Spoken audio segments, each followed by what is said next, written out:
The transformation to net zero emission is our shared commitment that we expect to fulfill by 2060 at the latest. We are preparing a roadmap to energy neutrality from 2021 to 2060 with a number of key strategies. The Ministry of Energy and Mineral Resources of the Republic of Indonesia remain committed to achieving the net zero emission target by 2060. The achievement of these targets, of course, will require human resources who are capable of supporting it. The form of human resource development may be through study assignment both domestically and abroad for the energy and mineral resources sector. The Ministry of Energy and Mineral Resources continues to develop the competence of its human resources through several programs. Among others are training, seminar, on-the-job training, coaching, and study assignment. The Ministry of Energy and Mineral Resources has determined the topics of the study assignment, one of which is designed to support the roadmap towards net zero emission in Indonesia. Here is the business process of overseas study assignment from the Ministry of Energy and Mineral Resources. It starts with administrative and interview selection at Ministry of Energy and Mineral Resources and universities. Subsequent stage is the issuance of decision by the State Secretariat, and based on the decision, exit permit documents will be arranged at the Ministry of Foreign Affairs. As the final stage, an application of visa will be arranged at the embassy. Following the completion, therefore, the relevant employees will start their learning activities.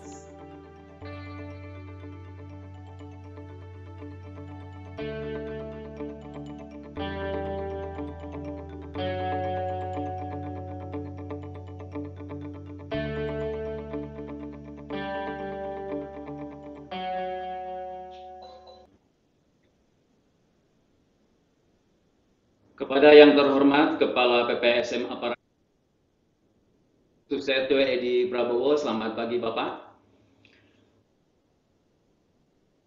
Yang kami hormati para koordinator dan subkoordinator di lingkungan KSDM, para ASN di lingkungan KSDM, dan hadirin yang kami hormati.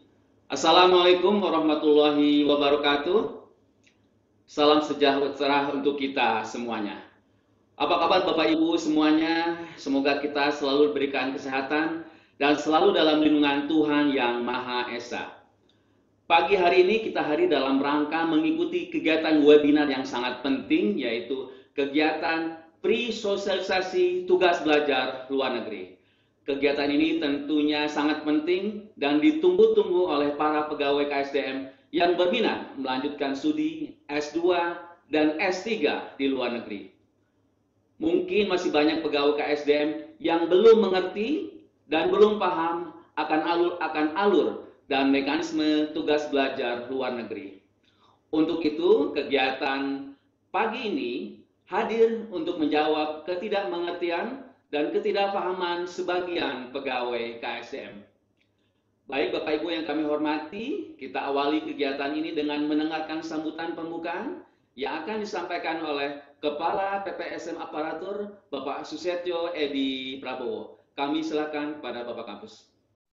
Kemudian keterjangkauan, keberlangsungan, dan daya saing untuk mencapai kemandirian energi, ketahanan energi, pengembangan berkelanjutan, serta ketahanan iklim dan rendah karbon.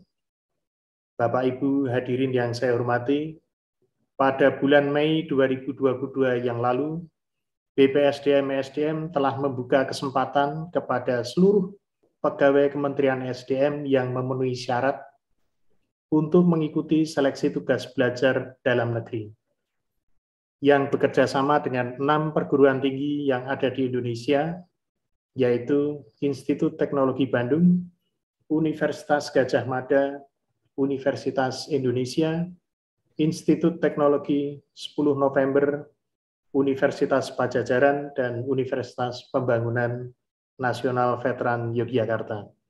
Pada kesempatan hari ini, kami menginformasikan bahwa BPSDM-SDM akan membuka kesempatan kepada seluruh pegawai Kementerian SDM yang memenuhi syarat untuk mengikuti seleksi tugas belajar luar negeri. Kami akan bekerja sama dengan beberapa universitas di luar negeri, di antaranya adalah Edith Cowan University Australia, University of Western Australia, University of Auckland, New Zealand, Coventry University, United Kingdom, serta Heriot-Watt University, Scotland, United Kingdom. Dan kami juga sedang menjajaki kerjasama dengan beberapa universitas lainnya di luar negeri. Bapak Ibu hadirin yang saya hormati, pre-sosialisasi hari ini dilaksanakan dengan tujuan untuk memberikan informasi kepada seluruh pegawai Kementerian SDM mengenai kesempatan mengikuti seleksi tugas belajar luar negeri, sehingga dapat mempersiapkan diri untuk memenuhi persyaratan tugas belajar luar negeri yang dipersyaratkan. Beberapa hal penting terkait dengan persyaratan administrasi tugas belajar, proses seleksi tugas belajar, serta rencana universitas dan program studi yang dibuka untuk seleksi tugas belajar luar negeri, yang nantinya akan disampaikan oleh panitia pada sesi selanjutnya.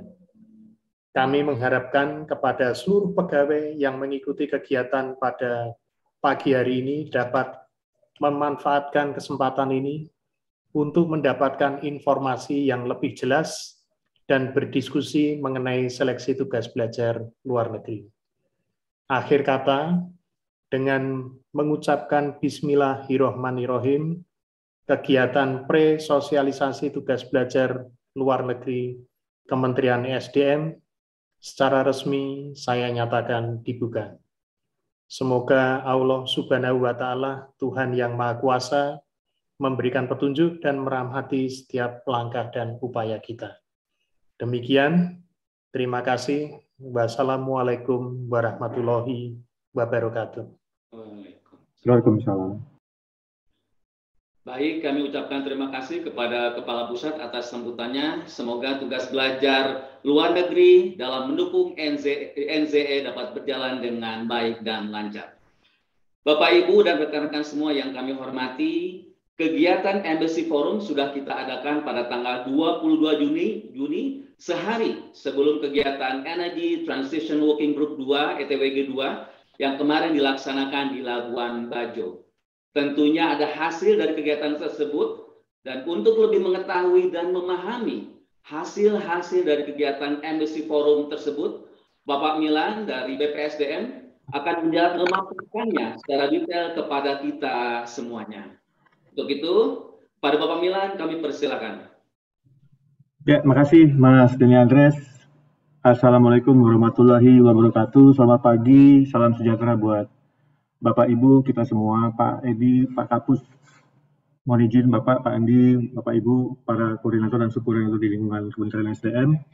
Saya pagi ini mencoba mengupdate ya hasil kegiatan Embassy Forum yang dilaksanakan pada 22 Juni yang lalu. Mohon izin saya share Bapak Ibu ya. Apakah sudah kelihatan Bapak Ibu? Sudah Mas. Sudah ya, oke. Saya terima kasih. Jadi terima kasih untuk kesempatan yang diberikan kepada kami. Saya on behalf of the BPSDM mewakili dari Sekretariat Badan Pengembangan Sumber Daya Manusia SDM Jakarta. Kami coba akan memberikan apa sih sebenarnya dari kegiatan Embassy Forum ini, dasarnya apanya gitu ya, sehingga timbullah kegiatan prasosialisasi tugas belajar luar negeri untuk kita semua nih, pegawai negeri sipil yang ada di luar Kementerian SDM. Jadi ini akan kami memperlihatkan juga background and purposes dari apa yang sudah kita lakukan. Lalu nanti ada daftar proposal peminatan ya, antara lain yang sudah dilakukan, sudah dijajaki dan sudah disampaikan kepada kami di BPSDM. Nah, selanjutnya kita akan melihat bahwa ini komitmen dari Kementerian Energi dan Sumber Daya Mineral, khususnya untuk BPSDM, bagaimana meningkatkan, mengenhance kompetensi atau kualifikasi dari setiap pegawai negeri sipil yang ada di Kementerian SDM. Jadi ini lebih luas ya, selain dalam negeri, kita juga memperlihatkan bahwa dari G20, kita sebagai chair dari Energy Transition Working Group, di mana salah satunya adalah mempersiapkan sumber daya manusianya ya, karena NZE itu net zero emissions yang sudah disusun oleh teman-teman dari Dirjen EBTKE yang akan menjadi NZE Indonesia itu akan bagaimana sih kita orang-orang yang akan melakukan per cluster, mungkin dalam sisi 10 tahun, 20 tahun, sampai nanti 2060 or sooner atau lebih cepat.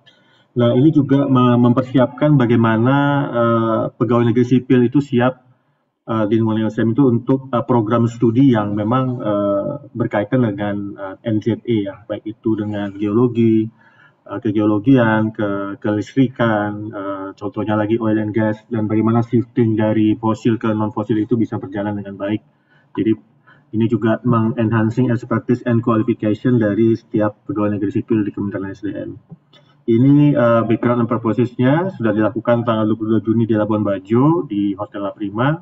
Jadi ini bukan satu kegiatan yang artinya kegiatan G20 atau EPWG, tapi ini adalah memanfaatkan momentum dari Energy Transition Working Group, di mana kemarin ada Pak Yudo dari Chair Energy Transition Working Group dan Pak Prahoro sebagai speaker, dan termasuk juga Pak Dadan Kusdiana menjelaskan bagaimana NZE itu dipersiapkan, dan Pak Prahoro nanti juga menjelaskan bagaimana human resource-nya, human capital-nya mempersiapkan hingga nanti siap di tiap-tiap roadmap atau peta jalan yang ada di NZE tadi.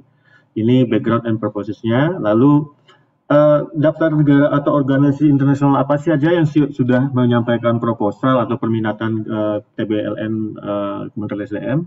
Kami sampaikan dan laporkan juga, izin Pak Kapus, Bapak Ibu semua, bahwa ada beberapa negara, kita dari 11 negara yang sudah ikut dalam Webex dan Zoom. Itu juga ada beberapa negara yang memberikan feedback kepada kami di Kementerian SDM, terutama negara-negara atau organisasi internasional ya. Di kolom yang nomor 2, kolom 2 itu terlihat di sini ada Selandia Baru. Ini peminatan untuk S2 dan S3. Kita lihat di sini ada Master of Energy Specialization in Geothermal. Kita juga lihat bahwa PhD juga ditawarkan di sini. Australia juga mengirimkan banyak nih, lumayan banyak dari Australia. Ada Edith Cowan, Murdoch University, University of Western Australia, Curtin, Adelaide, semua menawarkan untuk program S2 dan S3. Jadi kenapa alasan kita memilih 11 negara ini, karena memang salah satunya di G7 ya, negara-negara yang artinya dalam teknologi, accessibility dan pengajar itu siap ya, sistem pendidikan juga lebih maju. Jadi salah satu pilihan kami adalah sesuai arahan pimpinan itu adalah negara-negara yang termasuk dalam G7 dan plus 3 ya. Jadi ada plus 3 itu adalah 3 negara yang sudah menjalin kerjasama dengan Kementerian SDM, terutama untuk BPSDM SDM. Nah ini lanjut lagi juga untuk United Kingdom, ini sudah juga masuk proposal atau peminatan dalam program studi yang memang mereka menyampaikan ini sesuai dengan program studi yang hanya terkait pada NZE kita. Jadi tiap-tiap negara ini punya kemampuan khusus atau punya keunikan tersendiri ya. Contohnya Selandia Baru ini lebih maju dalam bidang geothermal dan hydro power PLTA ya, dan Australia lebih bagus juga dia dalam bentuk future energy yang miningnya juga lumayan di sana ya. UK juga dalam hal pengembangan green technology, renewable drivers of renewable energy sources dan yang lain. Bisa kita lihat di sini ada Coventry dan di University, Teesside University juga menyampaikan proposal peminatannya. Berikutnya di Scotland juga Heriot Watt University HWU ini juga menyampaikan peminatan untuk renewable energy development and engineering ya, di sini juga disampaikan, terlihat di sini.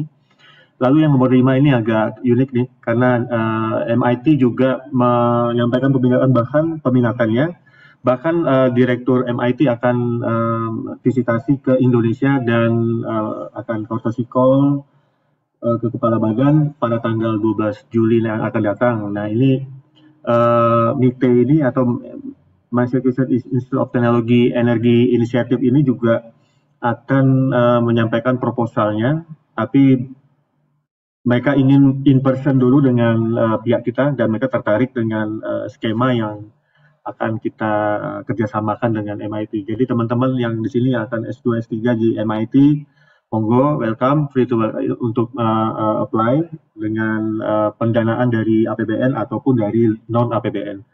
Jepang juga di sini kami sampaikan juga laporkan ada beberapa universitas yang sudah ongoing proposalnya, sudah masuk, dan kami sedang mereview mana-mana program yang akan relate dengan NZE. Di sini ada Akita University, Hokkaido University, Tokyo Institute of Technology, Tsukuba University, dan Hiroshima. Ini penawaran untuk S2. S3-nya nanti juga akan disampaikan, tapi masih menunggu ya. Dan ini Jepang juga tindak lanjut dari Embassy Forum kemarin juga kami melakukan rapat ya, langsung perwakilan kedutaan besar dari Jepang yang ada di Jakarta hadir fisik in person kemarin di Labuan Bajo, minta waktu selepas dari Embassy Forum bersama dengan New Zealand ya. Mereka juga menawarkan AOTS Association for Overseas Technical Scholarship juga untuk bisa dikerjasamakan, sehingga nanti dua hal ini, technical training dan expert dispatch. Expert dispatch ini adalah pertukaran expert yang dari luar negeri dengan kita nanti in person or online nanti, dan juga training provided Japan for trainees. Ini adalah AOTS ini untuk non formal yang atau non formal degree, jadi dia ada short course, durasinya sekitar 2 minggu sampai ke 2 bulan ya, jadi full scholarship dari AOTS. Jadi kami nanti akan menginformasikan juga peluang-peluang untuk selain dari degree formal degree dan non formal degree juga akan dibuka. Terakhir ini ada OECD, Organization for Economic Cooperation and Development dari Paris, juga in person di Ayana Hotel Labuan Bajo, melakukan courtesy call dengan Kepala Badan. Nanti akan mempersiapkan dua program di luar dari yang degree formal ini, adalah training program dan secondary program. Dan rencananya nanti di bulan Juli ini ada semacam one-on-one on energy dan finance on energy nantinya di training programnya. Dan bentuknya adalah blended finance. Ketika nanti champions dari dua program nanti akan dapat, kita akan insert yang bersangkutan sebagai blended finance and banking financial strategy training ya, yang diselenggarakan oleh OECD langsung. Rencananya in person atau masih hybrid. Jadi kita memperlihatkan bahwa dari hasil diklat nanti ini akan penempatan atau secondary program. Secondary program ini adalah program 1 tahun di OECD. Jadi ini salah satu organisasi internasional yang akan kita tempatkan pegawai negeri sipil 1 atau 2 orang ya, maksimal 2 sih kemarin. Maksimum 3 tahun juga sebagai secondary for energy di Paris, itu di headquarter dari OECD. Dan OI yang lain juga akan menyusul, OPEC misalkan, IRENA, IEA sudah jalan ya, dan beberapa seperti UN ESCAPE, C4All dan lain-lain masih dalam proses pembahasan. Tapi ini yang OECD sudah menawarkan dan akan implementing programnya di tahun ini, di bulan mid of August nantinya. Jadi mungkin teman-teman nanti akan yang tertarik akan ikut dalam training program dan secondary program ini. Ini dokumentasi foto kami juga sudah sampaikan tadi, ada beberapa in person yang hadir dari UK, dari Jepang, dari Australia, dari dari beberapa negara ya, dari perwakilan dari beberapa negara sahabat juga akan hadir di sini, telah hadir di sini. Itu mungkin Pak Denny Andres yang dapat saya sampaikan. Mohon maaf apabila ada kekurangan, feel free to discuss. Waalaikumsalam warahmatullahi wabarakatuh. Selamat pagi. Terima kasih. Baik, terima kasih kepada Bapak Milan atas paparannya yang detail kepada kita semua. Ternyata sudah banyak tawaran dari berbagai universitas di berbagai luar negeri, dan semoga semakin jelas program-program yang ditawarkan universitas luar negeri terkait NZI. Oke, baik Bapak Ibu, berikutnya adalah tugas belajar luar negeri tentunya harus direncanakan dengan matang agar berjalan dengan efektif dan maksimal. Dan tugas belajar luar negeri tentunya juga butuh berbagai kerjasama dengan berbagai pihak yang terkait. Dan untuk membahas rencana kerjasama tugas belajar luar negeri, Bapak Andi dari PPSM Aparatur akan memaparkannya secara detail kepada kita semuanya. Kepada Bapak Andi, kami persilakan. Baik, terima kasih Mas Denny Andres. Assalamualaikum warahmatullahi wabarakatuh. Izin Pak Kapus. Pada yang terhormat, teman-teman perwakilan dari Biro SDM, teman-teman dari BPSDM, Pak Milan, kemudian teman-teman calon peserta tugas belajar luar negeri. Izin saya akan share sedikit paparan tindak lanjut yang sudah dilaksanakan hasil dari Embassy Forum yang dilaksanakan oleh BPSDM. Sudah tampil Bapak Ibu? Sudah Pak Andi. Oke. Kok tampil bentar-bentar di saya kok banyak nongol. Oke. Izin lanjut. Jadi dari seluruh list yang tadi disebutkan oleh Pak Milan yang sudah kita tindak lanjuti, kemudian sudah mendekati sepakat atau final itu ada 5 university. Yang pertama University of Auckland dari New Zealand. Kemudian University of Western Australia, kemudian Edith Cowan University, kemudian Heriot Watt University, dan terakhir Coventry University. Nah, others ini masih kita jajaki lagi list seperti dari Jepang tadi, Akita University, Hiroshima, Hokkaido, kemudian Adelaide, terus kemudian Teesside, dan masih banyak lagi yang kemungkinan nanti akan kita sosialisasikan setelah final berlangsung. Oke, ini saya lanjut ke University of Auckland. Mereka di proposal menawarkan degree untuk Master of Energy Specialization by Research. Jadi requirement yang diminta adalah IELTS with an overall band score of 6,5 atau equivalent, kemudian GPA minimum score 3 tanpa nilai C di transkrip akademik. Perkuliahan akan dimulai awal tahun 2022. Kemudian mereka juga menawarkan doktoral, Faculty of Engineering. Standar IELTS-nya adalah 7 atau yang equivalent. Kemudian sama GPA minimum score 3 tanpa nilai C. Kemudian saya lanjut ke Western Australia. Nilai IELTS-nya sama, 6,5 atau equivalent. Degree-nya Master of Renewable and Future Energy. Kemudian GPA minimum score-nya 3 tanpa nilai C di transkrip. Yang poin ketiga ini standar mereka, tapi dengan adanya kerjasama ini bisa kita sedikit diabaikan. Kemudian perkuliahan akan mulai di awal tahun 2022. Untuk Edith Cowan University di Australia, program yang ditawarkan adalah Master of Engineering, Master of Environmental Science, Master of Science by Research, kemudian yang terakhir adalah PhD atau Doctor of Philosophy. Standar requirement-nya IELTS 6,5 atau equivalent, GPA sama, 3 skala 4 tanpa nilai C di transkrip akademik, Bachelor degree from country specific in admission policy, kemudian other test jika ada di sana nanti kita sesuaikan dengan admission policy. Untuk doktoral nilai skor IELTS-nya 7 atau ekivalen, kemudian GPA minimum skor 3 dari skala 4 tanpa nilai C di transkrip akademik. Sisanya sama, bachelor degree from country specified in admission policy. Kemudian ada dari Harriet Watt di United Kingdom.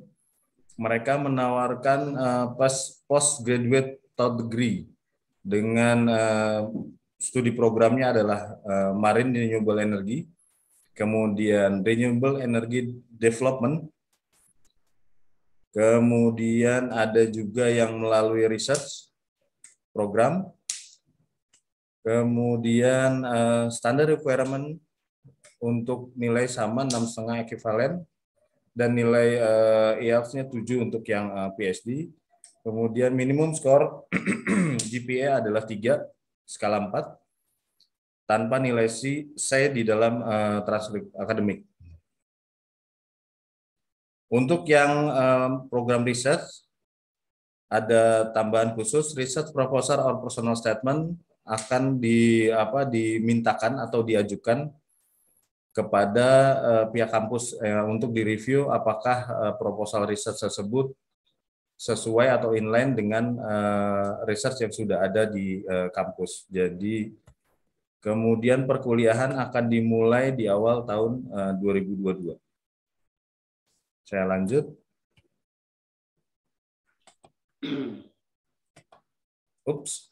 Yang terakhir adalah Coventry University.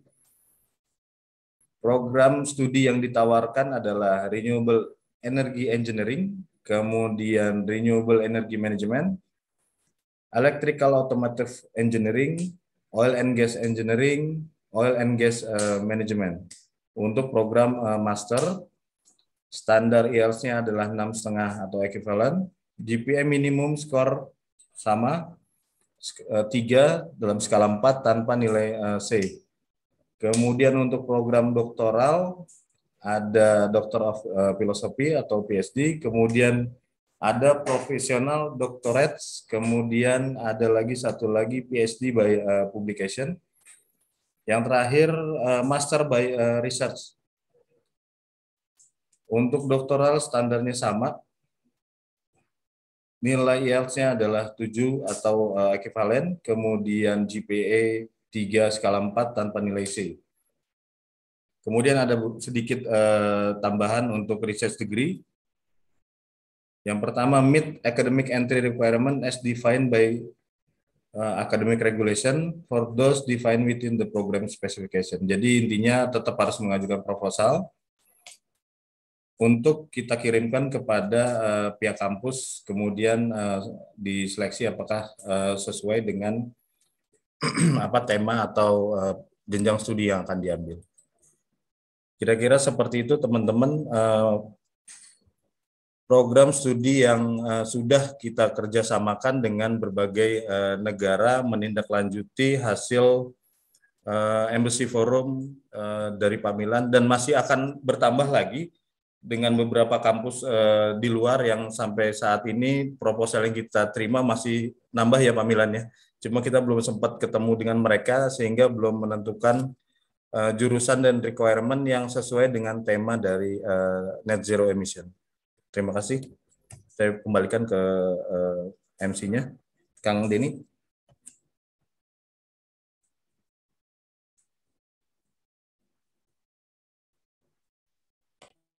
Dengan lancar. Amin ya rabbal alamin. Bapak Ibu jangan kemana-mana, nanti kita ada sesi tanya jawab.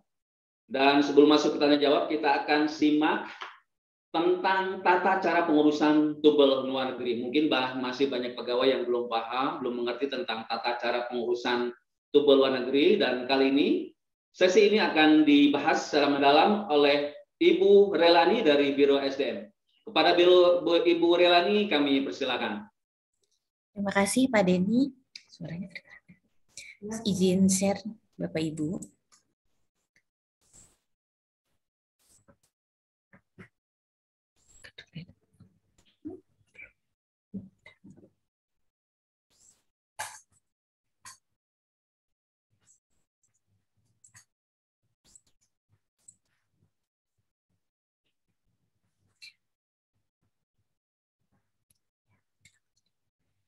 Bapak Ibu, untuk Bapak Ibu yang akan melakukan tugas belajar di luar negeri, Bapak Ibu yang perlu diperhatikan yang pertama adalah Bapak Ibu mendapatkan izin dari Bapak Menteri, mengajukan surat permohonan izin untuk tugas belajar di luar negeri, terus memiliki paspor biru, juga mendapatkan SP Setnek dan exit permit dari Kemlu.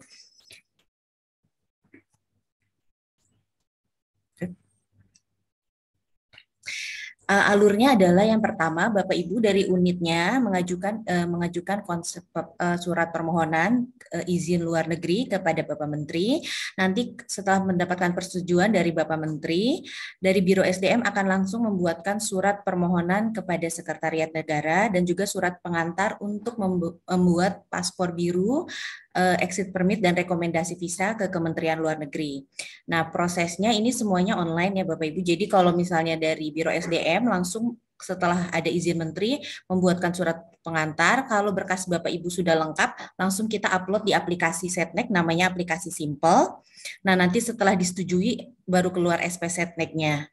Nah, apa aja persyaratannya kalau untuk SP Setnek? Ini Bapak Ibu yang kalau diperlukan adalah izin Menteri, SK tugas belajar, LOA tugas belajar dari sponsor, surat perjanjian, fakta integritas, garansi letter pembayaran dari instansi atau lembaga terkait beserta rincian pembiayaannya, surat pernyataan biaya sendiri jika terdapat komponen pembiayaan yang ditanggung pribadi, misalnya yang dibayar hanya tuition fee-nya aja, tapi biaya hidupnya misalnya dibayar sendiri, nanti Bapak Ibu harus membuat surat pernyataan bahwa Bapak Ibu akan menanggung pembiayaannya itu sendiri. Lalu bagi Bapak Ibu yang belum pernah sama sekali melakukan perjalanan dinas luar negeri, maka wajib melampirkan KTP dan CV pada saat pengurusan surat izin luar negeri ini kepada kami. Jadi silahkan dikirimkan kepada kami data-data kelengkapan berkasnya supaya kami bisa mendaftarkan atau mengajukan permohonan izin dari SPT dari Setnek.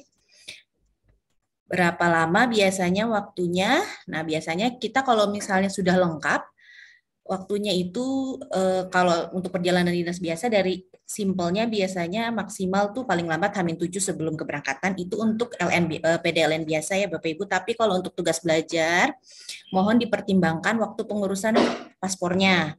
Berapa lama pengurusan paspor, exit permit dan rekomendasi visa, juga pengurusan visanya Bapak Ibu untuk selama tugas belajar.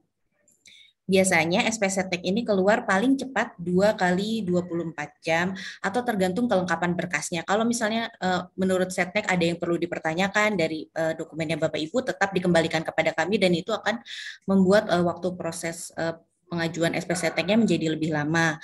Jadi harapan kami ketika misalnya mengajukan ke kami itu sudah lengkap. Kalau kami pada prinsipnya begitu izin dari Menteri sudah keluar, semua berkas sudah lengkap, kami pasti langsung proses ke Setnek. Selanjutnya setelah SP Setnek keluar, nah ini bentuknya surat pengantar ke SP Setnek dan bentuk SP Setnek-nya contohnya seperti ini. Nanti ini biasanya keluar mudah-mudahan sih dalam waktu dekat. Nah, mudah-mudahan pandeminya juga udah nggak ada lagi ya Bapak Ibu, maksudnya sudah berkurang karena ketika pandemi ini keluarnya bisa sampai sebulan 2 bulan waktu 2 tahun terakhir ini. Nah, kalau sekarang sudah kembali normal, udah mulai kembali normal, mudah-mudahan dalam 2 hari, 3 hari sudah keluar SP Setnek-nya, asal berkasnya lengkap. Nah, selanjutnya pengajuan paspor ke Kementerian Luar Negeri. Ini syaratnya. Nah, untuk pengajuan paspor, jadi dari Biro SDM itu hanya membuat surat pengantar.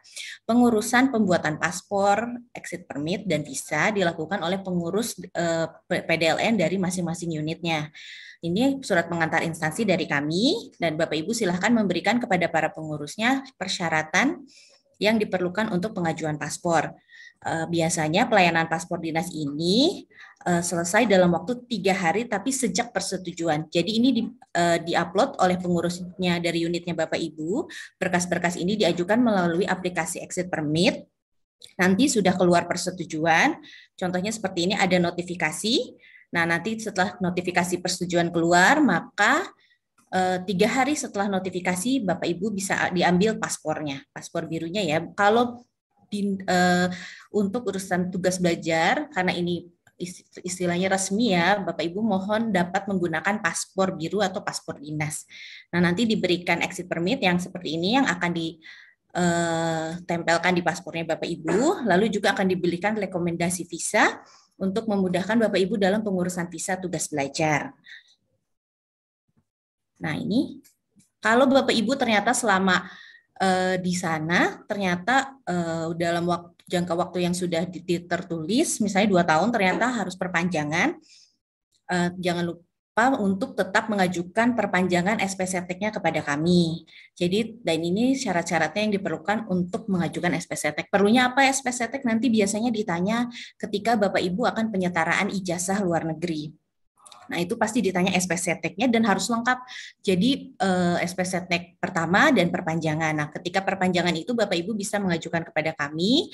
Seperti biasa, alurnya sama, dan ada izin menteri dan lain-lain. Nanti ini berkas yang harus dilengkapi, yaitu SK perpanjangannya, LO perpanjangan, surat perjanjian, fakta integritas, terus SP sebelumnya, terus garansi letter pembayaran, terus kronologis perpanjangan TB-nya, misalnya kenapa Bapak Ibu harus melakukan perpanjangan masa studi, terus kalau untuk yang force major biasanya karena kemarin-kemarin ada pandemi, yaitu SK force major-nya, terus surat persetujuan dari instansi atau dari unitnya, dan laporan progres tugas belajar Bapak Ibu selama ini. Sepertinya itu aja untuk sementara. Silahkan kalau ada pertanyaan dari Bapak Ibu. Terima kasih.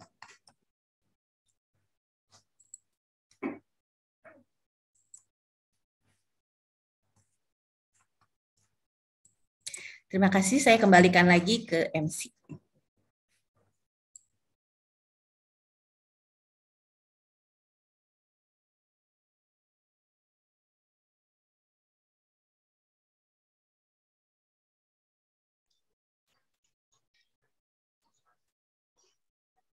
Baik, Bapak dan Ibu, mungkin ada kendala di MC ya. Apakah suara saya jelas? Jelas, Ibu. Ya, siap. Mungkin sekarang kita ke Q&A. Ada beberapa pertanyaan yang ditujukan ke Biro Kepegawaian. Kebetulan ini ada Mbak Widya. Mbak Widya mungkin bisa dijelaskan lebih lanjut ini Mbak Widya. Ini pertanyaan sering tapi memang penting ini ya. Pertanyaan sering tapi penting ini Mbak Widya ya. Untuk batas usia S2 dan S3. Nah ini mohon dijelaskan Mbak Widya. Monggo Mbak Widya untuk menjelaskan terkait dengan batas usia S2 dan S3.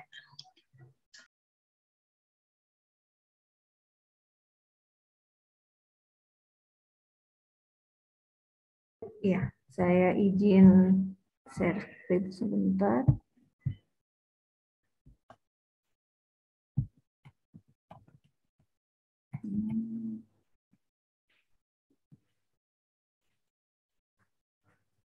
Baik. Pada prinsipnya untuk batas usia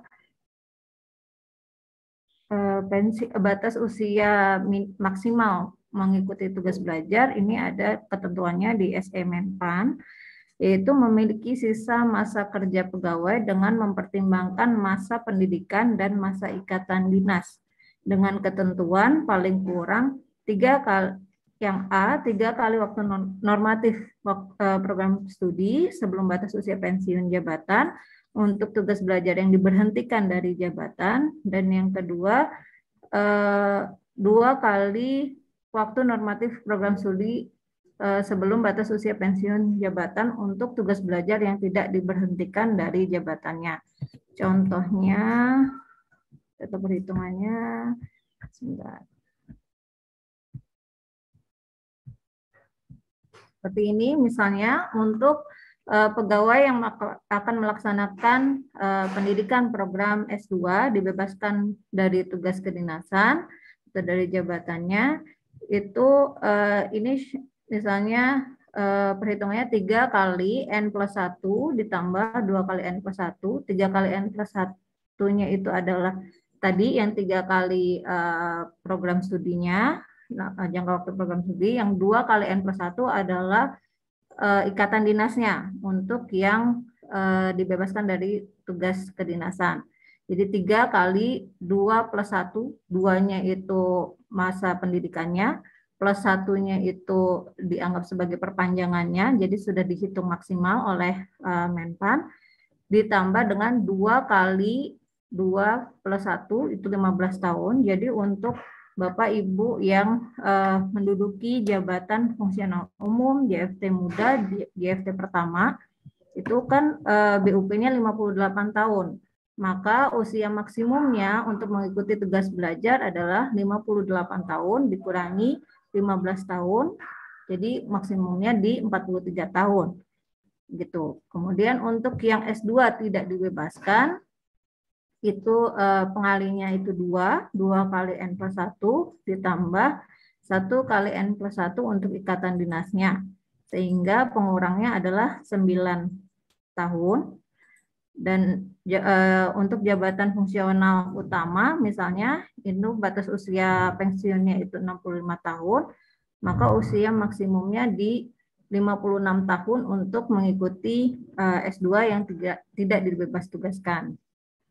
Kemudian jika Bapak Ibu akan mengikuti S3 yang dibebaskan dari tugas kedinasan, ini saya ambil contoh untuk yang program pendidikannya dilaksanakan selama 4 tahun ya. Ini 3 dikali N+1 tambah 2 kali N+1 yaitu 3 kali 4+1 ditambah 2 kali 4+1 itu 25 tahun. Untuk yang JFT Madya batas usia pensiunnya 60 tahun, maka usia maksimumnya 60 dikurangi 25 tahun, yaitu 35 tahun. Kemudian untuk yang S3 tidak dibebas tugaskan, itu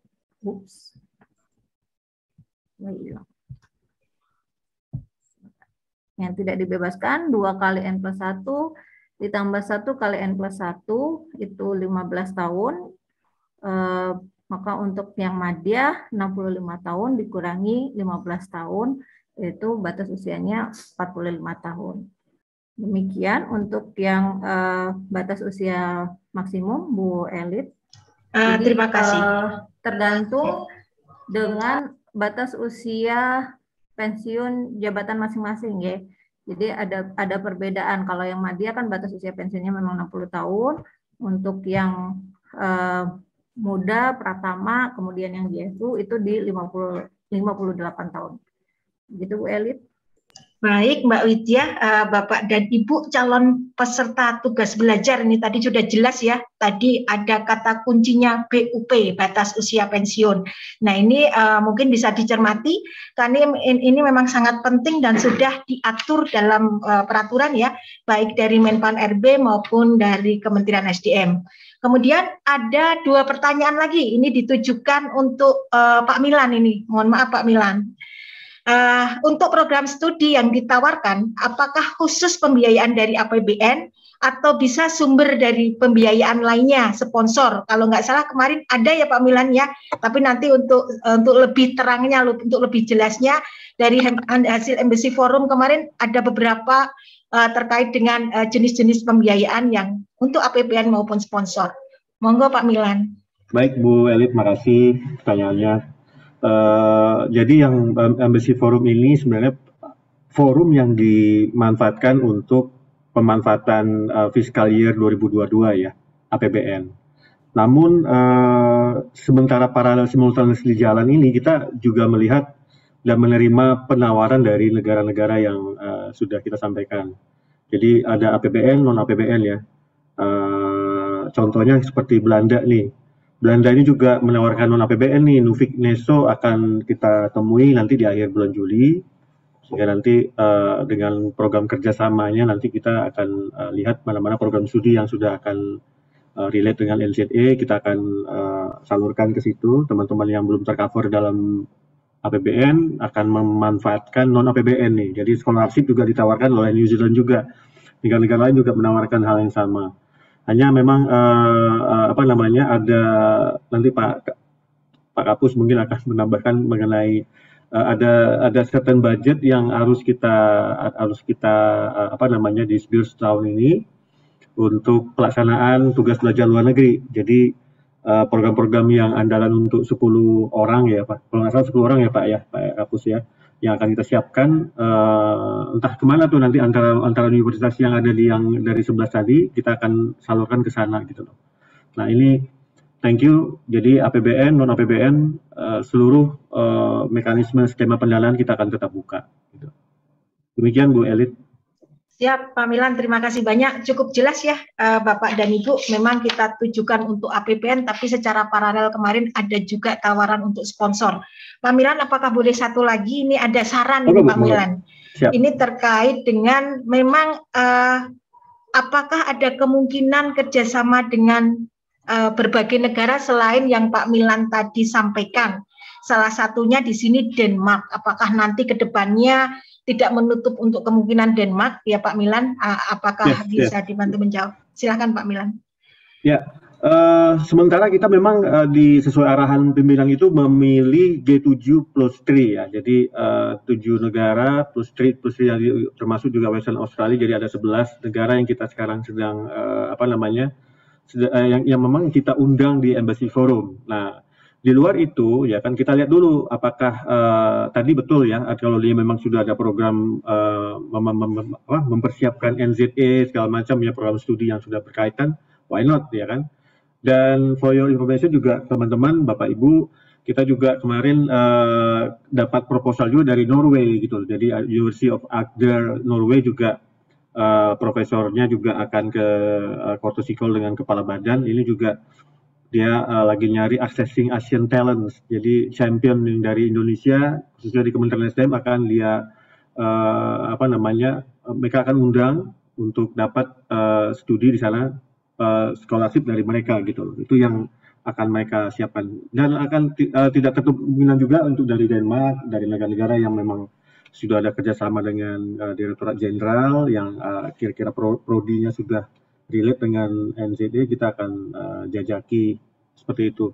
Bu Elit, terima kasih.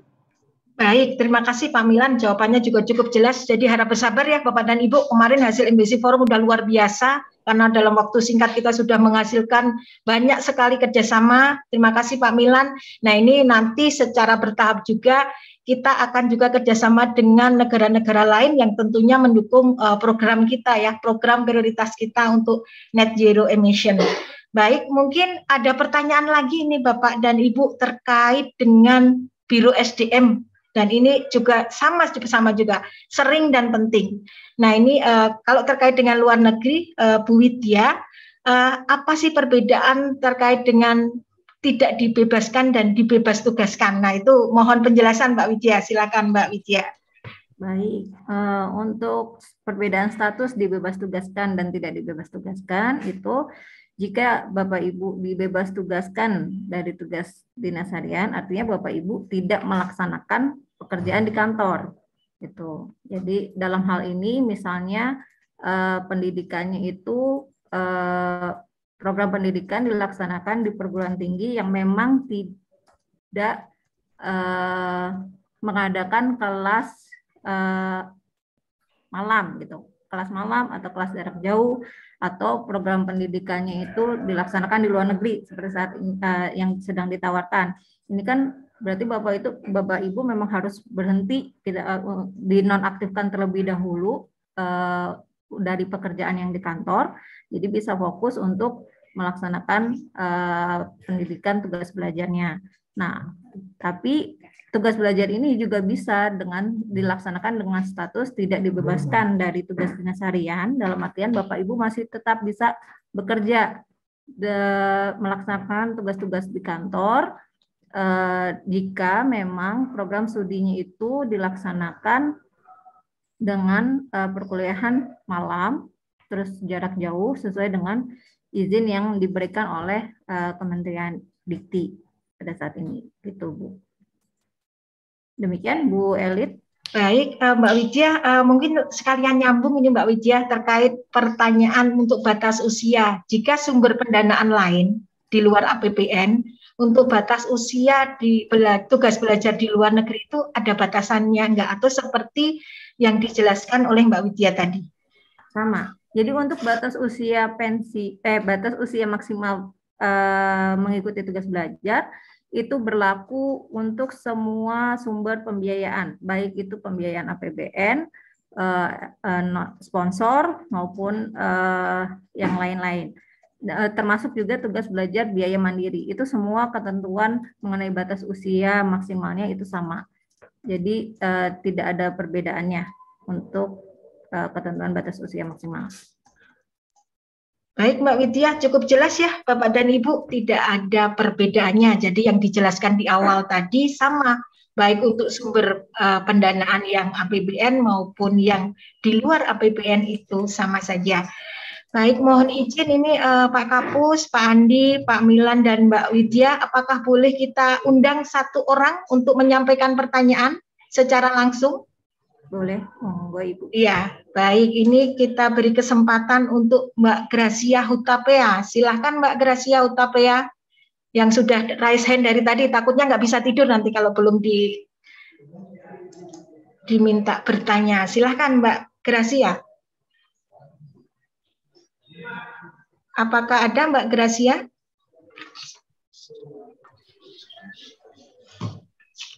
Ternyata. Kepencet, Bu. Oh, ternyata tidak jadi. Ya, siap. Ya, baik. Mungkin itu saja ya Bapak dan Ibu untuk pertanyaan tadi secara umum sudah jelas ya. Sudah ada beberapa pertanyaan yang sudah dijawab oleh Biro SDM, sudah dijawab oleh Pak Milan. Kemudian mungkin saya kembalikan lagi ke Pak Denny Andres. Silakan Pak Denny Andres. Terima kasih kembali atas sesi yang luar biasa. Semoga tidak menambah rasa kejelasan terkait belajar luar negeri. Bapak Ibu, kita akan sesi bersama. Ya, kita akan itu.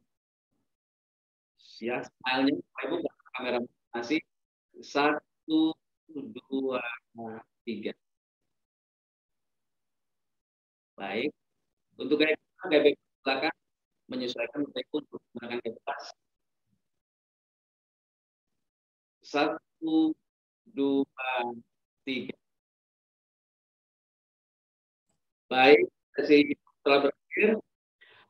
Bapak Ibu kami hormati, demikianlah webinar sosialisasi tugas belajar bagi KSDM telah berakhir dan alhamdulillah banyak pertanyaan dan juga diskusi dengan para narasumber. Semoga kegiatan ini menjadi bahan informasi awal terkait tugas belajar luar negeri KSDM. Di akhir acara, kami mohon maaf atas segala kekurangan dan sampai bertemu kembali di acara berikutnya, yaitu sosialisasi tugas belajar luar negeri KSDM. Sekian dari kami pamit undur diri. Wassalamualaikum warahmatullahi wabarakatuh. Waalaikumsalam.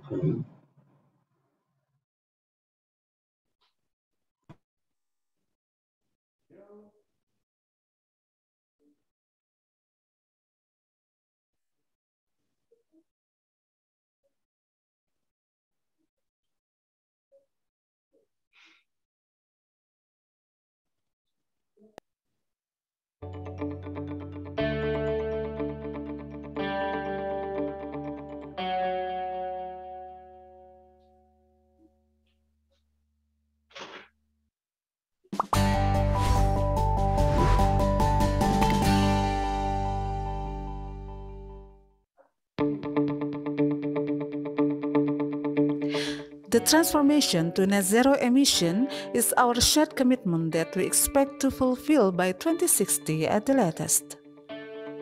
We are preparing a roadmap to energy neutrality from 2021 to 2060 with a number of key strategies. The Ministry of Energy and Mineral Resources of the Republic of Indonesia remain committed to achieving the net zero emission target by 2060. The achievement of these targets, of course, will require human resources who are capable of supporting it. The form of human resource development may be through study assignment both domestically and abroad for the energy and mineral resources sector. The Ministry of Energy and Mineral Resources continues to develop the competence of its human resources through several programs. Among others are training, seminar, on-the-job training, coaching, and study assignment. The Ministry of Energy and Mineral Resources has determined the topics of the study assignment, one of which is designed to support the roadmap towards net zero emission in Indonesia. Here is the business process of overseas study assignment from the Ministry of Energy and Mineral Resources.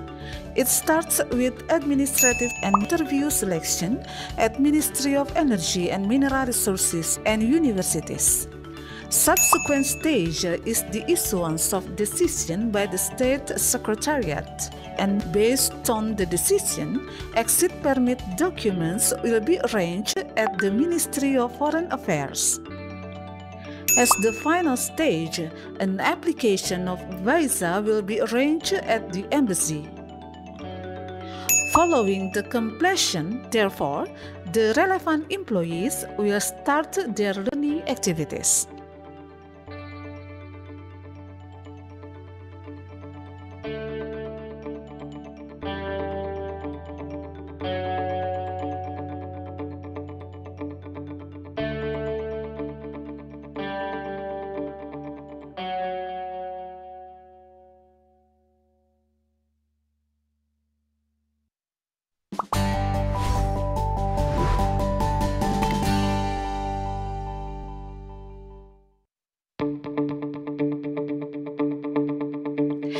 The transformation to net zero emission is our shared commitment that we expect to fulfill by 2060 at the latest. We are preparing a roadmap to energy neutrality from 2021 to 2060 with a number of key strategies. The Ministry of Energy and Mineral Resources of the Republic of Indonesia remain committed to achieving the net zero emission target by 2060. The achievement of these targets, of course, will require human resources who are capable of supporting it. The form of human resource development may be through study assignment both domestically and abroad for the energy and mineral resources sector. The Ministry of Energy and Mineral Resources continues to develop the competence of its human resources through several programs. Among others are training, seminar, on-the-job training, coaching, and study assignment. The Ministry of Energy and Mineral Resources has determined the topics of the study assignment, one of which is designed to support the roadmap towards net zero emission in Indonesia. Here is the business process of overseas study assignment from the Ministry of Energy and Mineral Resources. It starts with administrative and interview selection at Ministry of Energy and Mineral Resources and universities. Subsequent stage is the issuance of decision by the State Secretariat, and based on the decision, exit permit documents will be arranged at the Ministry of Foreign Affairs. As the final stage, an application of visa will be arranged at the embassy. Following the completion, therefore, the relevant employees will start their learning activities.